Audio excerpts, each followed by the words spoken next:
Hello, everyone. We're here with Paul from Gorilla Talk, a fellow Atlanta Silverbacks supporter. How are you today, Paul? Doing great, John. How are you doing? I'm doing good, thanks. So this is the second episode, and we are finally joined by a guest. So look at that there. That's great. All right. So Yeah, first guest. we're going to talk to Paul about the future of the Atlanta Silverbacks. So, Paul, let's just get into how you started following the Silverbacks. Well, I've followed club soccer for about 10 years. I was that guy that paid attention to the World Cup every 4 years and not in between. About 10 years ago, I adopted a Premier League team, what was then a Premier League team, Portsmouth FC. Since I've become an owner, part owner of that club. And when the Silverbacks came back in 2011, I was kind of aware that they were there, but the marketing was so terrible. You really didn't think of them. You didn't really notice them. And about 2-3 years ago, when they started to get a little bit better, I thought, well, okay, I'll go check out a game, and went. And I was hooked. The first game I went to was the Soccer Bowl in 2013 there at Silverbacks Park. I'd watched them a few times on the YouTube channel before then. But yeah, and I know you're smiling because the Cosmos won. Yeah. I was standing. If you go watch the goal from that game, I'm standing about 10 feet to the left of the goal. If the ball hadn't hit the net, I would have caught the ball. If it kept going through that side netting. So yeah, I was there for that game, and I thought, okay, that was fun. I went to a few games last year, but this year I got a season ticket, and I thought, this team needs some help. So let's do what I can. Let's start a podcast and see what we can do to help promote this team. So far, once you started the podcast, have you seen a growth in maybe attendance with the team, or followers, or supporters of soccer that just didn't know that there was a Silverbacks team in Atlanta? I'm not really sure. It's really hard to quantify that. I've noticed a huge fluctuation in my listenership. Sometimes I'll get 100, sometimes I'll get 25, and I have no idea why, because I do all the same promotional things. I really don't understand all that. Maybe I need to go take a class on podcast promotion or something. But pretty wide range. But what I have noticed this season, the Silverbacks are pretty much filling up their 5,000 seat stadium, and for the first time in the 15 years I've lived in it, 17 years I've lived in here in Atlanta, I'm seeing billboards. Not a lot, but a few billboards here and there. I'll see a sign on the side of a bus, that sort of thing. Just finally starting to get the word out. And even though, towards the end of the spring season, we were sitting on the bottom of the table, we had a full stadium for the match against the Scorpions. And it was, despite the 1-0 loss, it was a really good match, really entertaining match. We didn't draw so well against Jacksonville a couple of weeks ago, but from what I understand, ticket sales are way up. Now, the NASL teams don't report ticket sales. They report tickets distributed. So if they give it away free, it counts, even if the person doesn't show up. That's why you'll see some numbers like Fort Lauderdale last weekend announced I think it was 4,000 or 5,000, and there weren't 4,000 or 5,000 people there. There's no way there were that many people there, because they're announcing tickets distributed, so if they give it away, it counts in the number. But the Silverbacks are doing a really good job, I think, of filling up the stadium. Now, it's a small stadium. It's kind of difficult to get to. It's kind of a dump. But we need an owner who's going to come in and invest a little bit of money in that. Before we get to off-the-pitch conversation, do you think the league is investing money into the marketing side of things so they can find an owner before the season ends? I think they've invested more in marketing than the club has for the last few years, just because they recognize you have to do this. There's got to be some done, and in the past there was basically none. If you drove by the stadium, if the flag wasn't up, the Silverbacks logoed flag wasn't up, you didn't know it was there. They have adult leagues that play on that field and in the surrounding fields throughout the week, and the lights are on. But if you just see the lights on, you're not going to know what's there. I think they've invested on the field more because they recognize that a team sitting on the bottom of the table is not going to draw fans, is not going to draw the interest of an owner. And so they recognize we don't have to go win the league to find an owner, but we can't be sitting 11th in an 11-team league. We need to be competitive so that we're drawing fans, so that an owner comes to a game totally at random and says, hey, maybe I should invest in this. So let's get to two sides of the story. If they do find an owner, right, let's start with that. If they do find an owner, what happens there with the stadium and the name? There are two possibilities. First of all, as we discussed on your podcast last week, there's the complication that the there is an owner right now, but he is leasing the name and the stadium to the league. The league owns the team playing rights, the league playing rights. So somebody's got to come in, and they can buy the team without buying the stadium or the name, which I think might actually be. I think that would be kind of ridiculous because I'm not sure where they would play. There are plenty of high school stadiums here in town that I guess could seat the 5,000 or 6,000 that they would require. I just don't know that that's really feasible. But there's the ownership of the team name. There's the ownership of the stadium.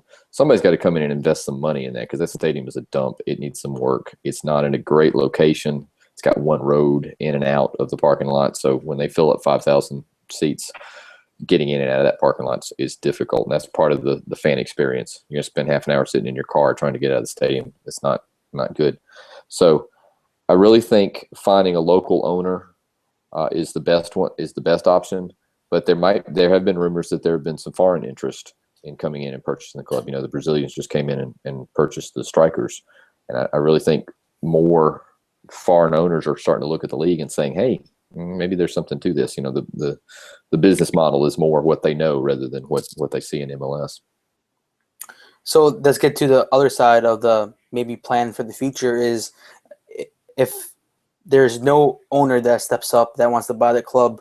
The league did say, Bill Peterson did say that they're just going to get rid of the team. But what are your thoughts on that as a supporter of the club? Oh, it would be heartbreaking. It would be more heartbreaking to me than moving the club.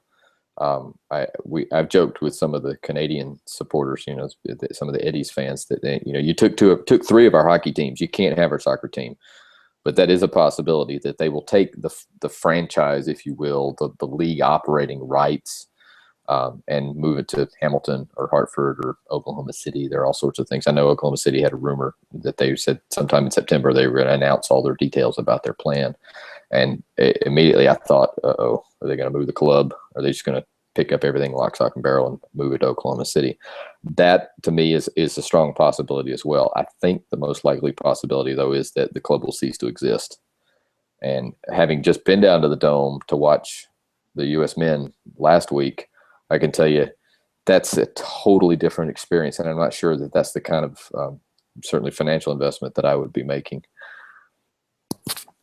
So going forward, would you support a team that's relocated from the Silverbacks team? If it's outside of Atlanta, no. To me, it's Atlanta. It's not the name Silverbacks. If somebody came in and bought the league operating rights and moved it to someplace else in Metro Atlanta and renamed it whatever, okay. But it's about Atlanta. I'm an Atlanta Braves fan, an Atlanta Falcons fan, Atlanta Hawks fan. And if they move, they're gone. The Atlanta Thrashers, I'm not a Thrashers fan anymore. I don't support the Winnipeg Jets. I don't support the Calgary Flames, or I can't remember the Quebec team, the minor league team that moved here. Canada's taken three of our hockey teams. I don't support. They're not here. They're not here anymore. So it's Atlanta first, and then the name second. So no, if they move to Oklahoma City or San Francisco or wherever, no. Best of luck to you. I'm done. So NASL, if you're listening to this right now, please do not move the Silverbacks because Paul and his friends want to go attend matches. So let's get to fan ownership because as we see, you own a share in Portsmouth. Correct. It is successful across the world. Some clubs that, in your case and with other supporters as well, they love the club and they don't want to see it go, and they create a form of fan ownership. Do you think that would ever work here in the United States and with the Silverbacks? Well, there are a couple of hurdles to that. The first one is the complexity of the ownership situation here in Atlanta. Purchasing the team name, purchasing the stadium, and purchasing the league operating rights. Those are three separate things, and they all have to be negotiated. The ownership of teams in the NASL, and this is just a rumor. Commissioner Peterson has kind of hinted at this. He's been very public that he wants it to be a Division I league. Well, one of the standards for Division I league is that the owner of the team have $40 million in assets.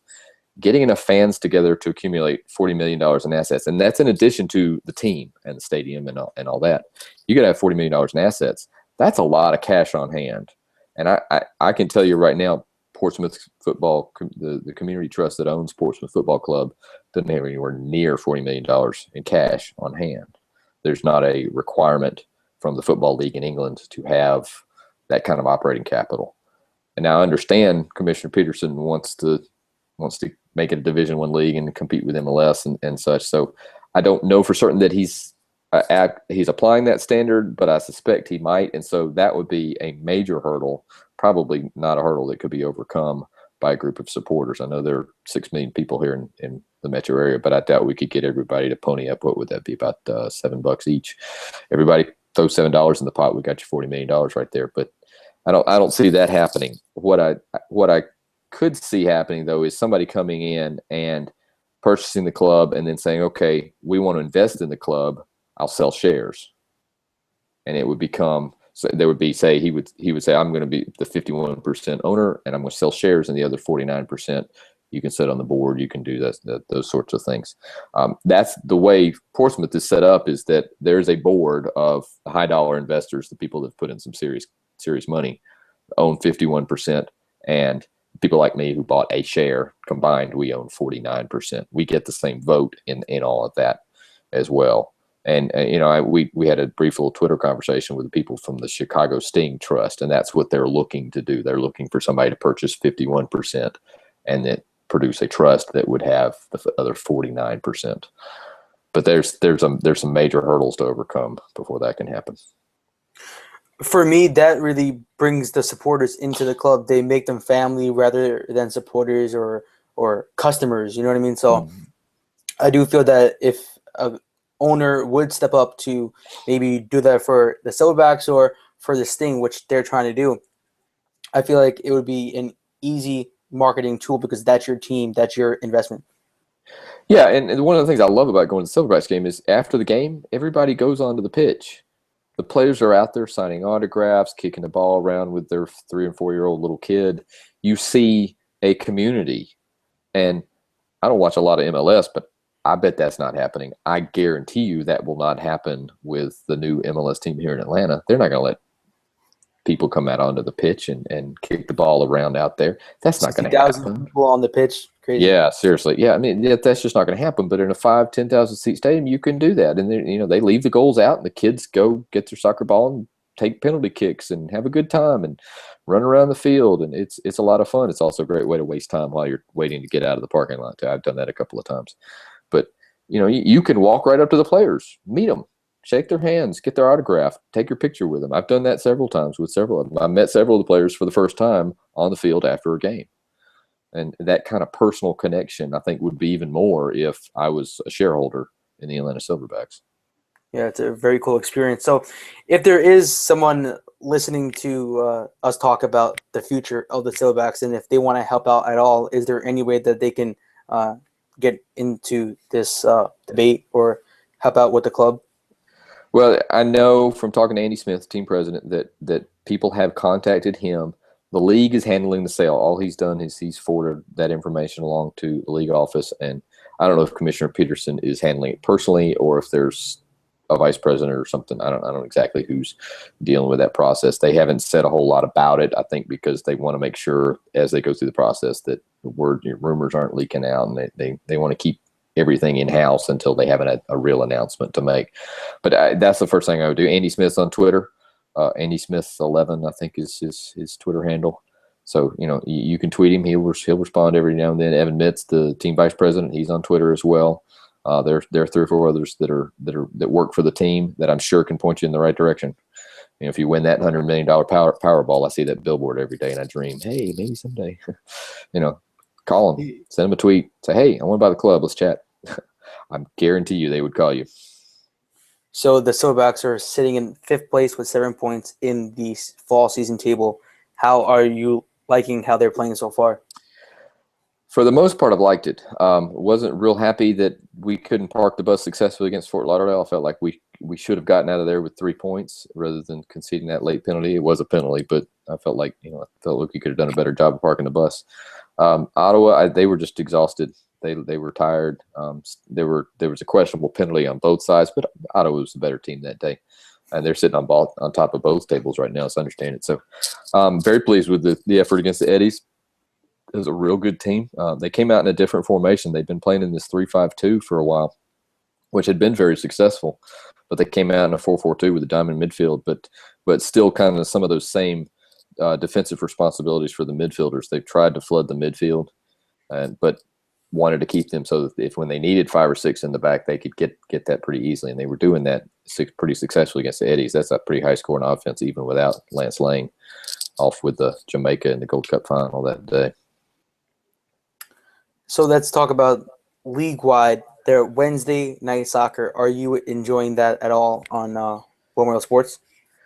Well, don't get One World Sports on DirecTV, so not able to watch that. But as they sent out, there was some confusion on Wednesday. I tried all week on Twitter to get somebody to respond. Finally got people on Wednesday respond that you could go to the website and watch it on your computer, or you could watch it on the phone. Now, this past Wednesday night, I was at the Dome for the U.S. men's game, but they have Wi-Fi in the Dome, and it worked. Occasionally, it wasn't fantastic. I would blame most of those problems on the Wi-Fi with 72,000 people sitting there. I'm sure half of us were on our phones during the game. But I'm glad to see that they're branching out a little bit. I'm disappointed that they're putting it on a platform that so few people get. And from what I understand, the league's not getting paid. That this is a freebie. The league's not paying to do it. But ESPN3 doesn't pay to do it, but it's on a platform that is going worldwide. It doesn't go to Canada, unfortunately, but it's going worldwide, and you can get every single game, even on replay. I thought ESPN3 was a really good platform, and so they're taking some of the games away from it. That's disappointing. Well, now the NASL has created a platform where Canadian fans can watch their matches, but I don't like One World Sports as a league-wide hub for watching the matches, because as a Cosmos supporter, it's first a Cosmos home to watch every single match. And then you got the league Wednesday night matches, and maybe in the future, maybe all the league matches eventually, maybe on that platform. I think One World Sports has dreams of expanding, and that's great. And if they do that, that's fantastic. But there are only 30 million homes in the U.S. that can get it, but every single one of those you got to pay extra. So very few of those 30 million homes get it. If you have ESPN and you have a cable package, you can get ESPN3. So I don't know what the numbers are, but it's got to be a lot more than the few million that can get One World Sports. And what's weird about One World Sports is the Cosmos home matches, I don't think they're on ESPN3. Right, they're not. Yeah, you're right. Yeah. So there's some type of disagreement between ESPN3 and One World Sports. Well, I think it was a pre-existing arrangement with One World Sports and the Cosmos, and so when they signed that deal with ESPN3, the Cosmos said, "Hey, we have a contract already, so this is the deal." I don't know if it'll be that way going forward, but that affects you more than it affects me, so we're okay. So Silverbacks matches are just streamed live, right? They're non-local TV? Correct. I think we're, if not the only team, one of maybe 2 teams that don't have local television. I know the Strikers just signed a local deal. They have 2 radio shows too, so that's cool. Yeah. Yeah, I think that if we get a local owner, that's got to be a priority. We got to get on TV. We need a local highlights package that's going to be on TV. I know there are a couple of TV stations that have signs in the stadium, so I know there's some interest there. But I think they gotta step up and do that. What network would not want to show Silverback soccer, for real? I know, seriously. And there are several Spanish language TV stations here in Atlanta that I know have worked with Silverbacks on other things. So I can't imagine why one of them would say, "Hey, we'll put it in Spanish and hit the SAP button. We'll have some English language broadcasts as well, and do that." So I think that might be a priority for a new owner. So thank you, Paul, for coming on. You can give us a follow at Total NASL. You can subscribe to our YouTube channel as well. The show, brand new release today, and announced today for the first time, the Total NASL show, releasing content daily, hopefully. And you can give Paul a follow at ATL Gorilla Talk. Yeah, so give a follow on his podcast and give him a listen if you're interested in the future of the Silverbacks. Absolutely. Thank you. Thank you.